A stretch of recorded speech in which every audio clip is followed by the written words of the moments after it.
Hey guys, what's up? Welcome back to the channel. It's Cynicalex. And today I want to give you guys a comprehensive list of characters for Alliance Battle and Alliance Battle Extreme for the new week. Now keep in mind that the new week just passed and I had to wait until the end of the week in order to see all of the different stage requirements for the extreme mode of Alliance Battle. But it will be helpful for you guys because now you have a week in advance. You can go through the regular week that we've gotten used to for the past 2 years.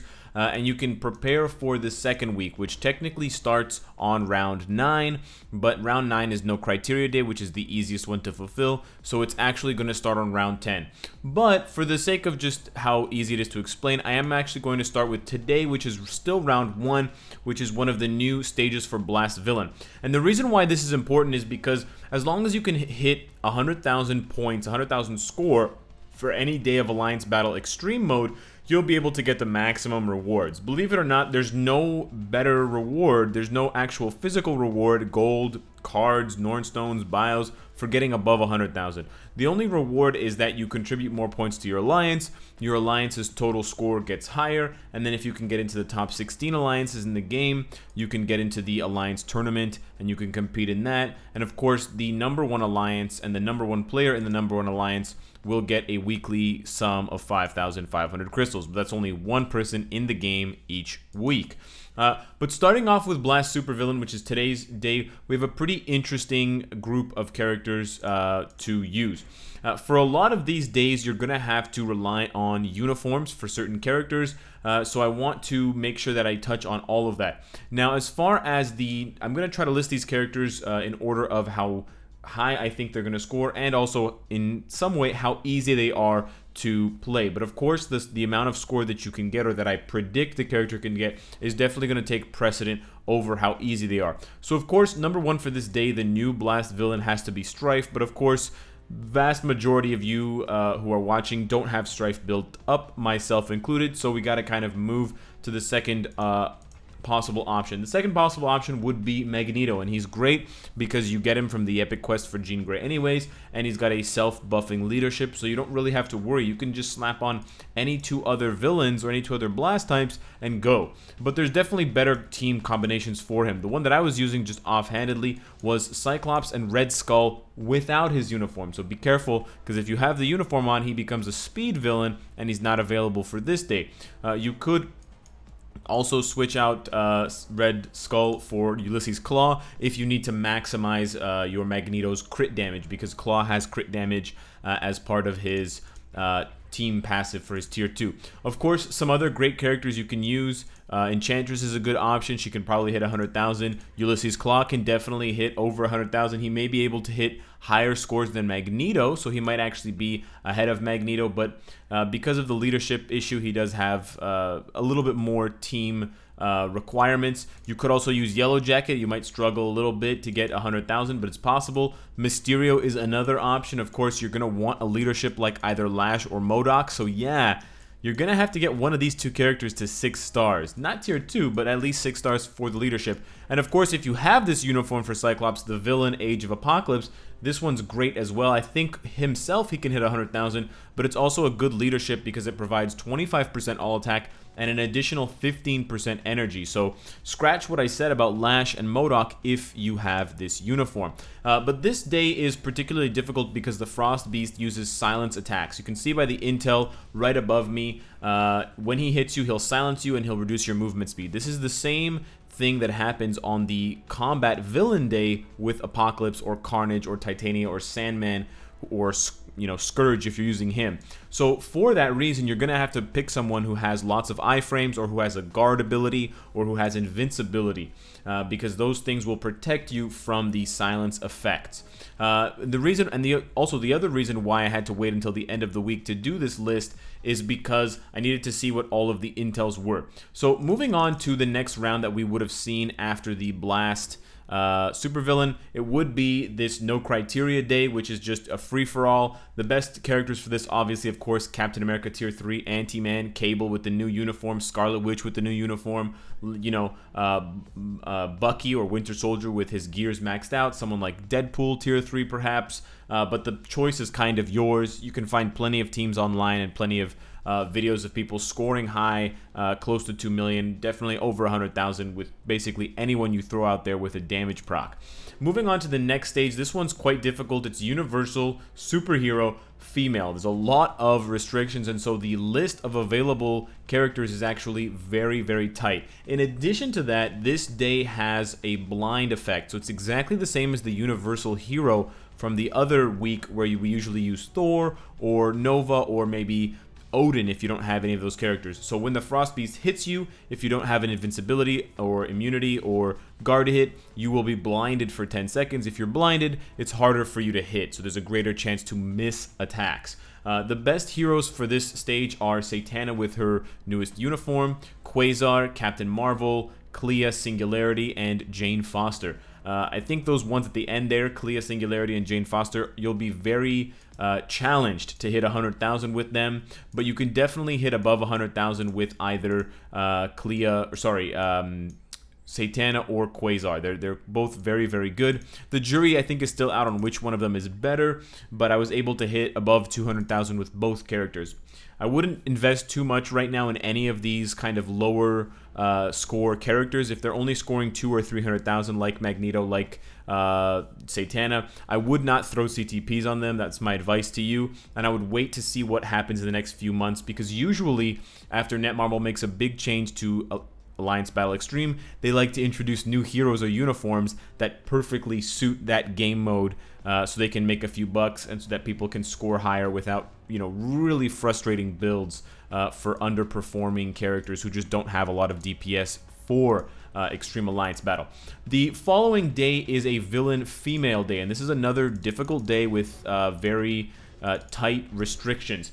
This day additionally has a snare feature. So this is the same feature from the Combat Hero Day that you used to play with, or we play every other week now, with Captain America, Wolverine, Agent Venom, and so on, Black Panther.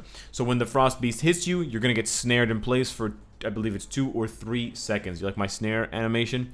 I worked on that myself. So for that one, you're going to be using supervillain females, and the list again is very short. I went ahead with Proxima, but Ghost is another very fantastic option because Ghost has a self-buffing leadership and a self-buffing tier 2 passive. So I think it's kind of a competition between Proxima or Ghost, whichever one you have built up more. But again, I wouldn't build these characters too crazy if you don't already have them built up, because there may be someone coming down the pipeline soon. Additionally, to get 100,000, you could use Loki with the female uniform. I know it's been a long time for most players to use this character, but yeah, you can actually equip this uniform and get 100,000 without too much difficulty or without too much work.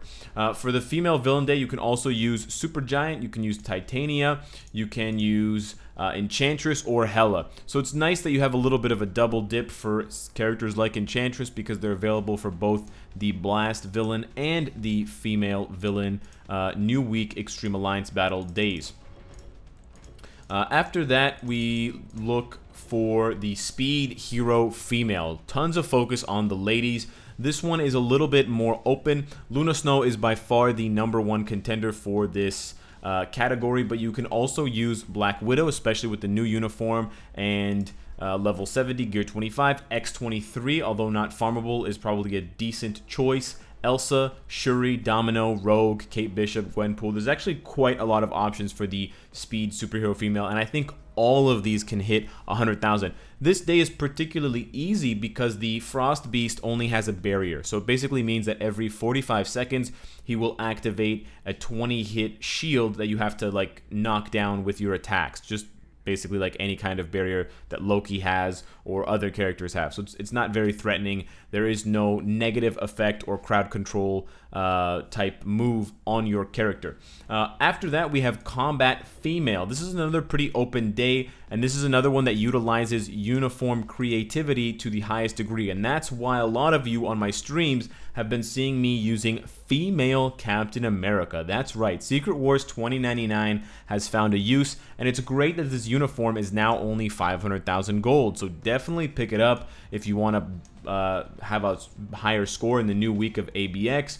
I was able to get 1.6 million score on my first try with her. I can probably hit 2 million, so for those of you that have Cap Tier 3, you're in luck. For those of you building up the character, they just got even more useful. On top of female Captain America for the combat types, you can also use Valkyrie. It's another good option. Great as a support, but also able to crank out way more than 100,000 if you build them offensively. She-Hulk, used as a leadership, can probably also get 100,000 when built properly. I'm not sure about that, but I'm putting it out there for you guys. We've already mentioned her, but Titania is another option with like a mini Sharon Rogers. And then, of course, we have America Chavez, Nebula, and Sif. The ones at the end there really struggle to hit 100,000, but I think it is possible if you really put a lot of love into the build and you really care for those characters. The last day is the Speed Villain Day. The Speed Villain Day has a dodge defense mechanic for the Frost Beast. So what that means is if you don't have a character with 100% ignore dodge, which you probably shouldn't for any of these characters, then whenever you miss an attack, whenever the Frost Beast dodges, they will get a defense buff. So moving forward, we're going to want to look for speed supervillains who have ignore dodge, or you're going to have to save a CTP of energy for one of them in the future, which really hurts to say, but it's the truth for the big ABX players. As far as the #1 character for this, it's unequivocally Ghost. By far the easiest and highest scoring character right now in this very small category of characters. There's very few speed villains, guys. It's Ghost. A couple of other options, of course. Vulture, with or without the uniform, can hit 100,000. It's not going to be pretty, it's going to be slow, but he kind of chugs along and gets there. As well, one of the villains of Spider-Man, we have Kraven, can probably also hit 100,000 with a lot of love.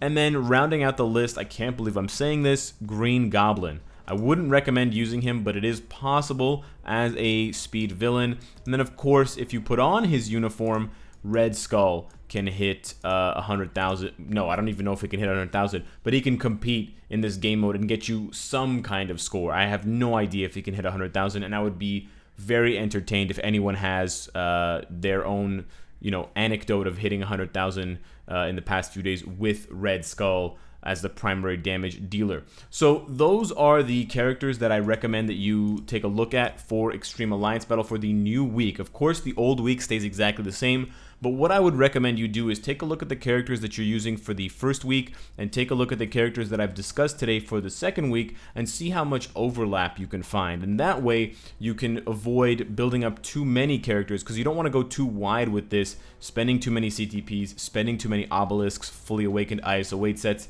especially in the event, and it's going to happen, that Netmarble introduces new characters or new uniforms, Archangel, villain, to augment existing characters or introduce new ones for ABX to take over. So let me know what you guys think of the new week of ABX, Extreme Alliance Battle. Let me know if you enjoy this new week and playing with these underused, underpowered characters, or if you just enjoy melting face with the first week's characters who are mostly tier 3 badasses. Subscribe if you enjoy the content and you want to support me. Hit the bell if you don't want to miss any of my videos. And of course, if you like what you see, I hope to see you again tomorrow. Take care.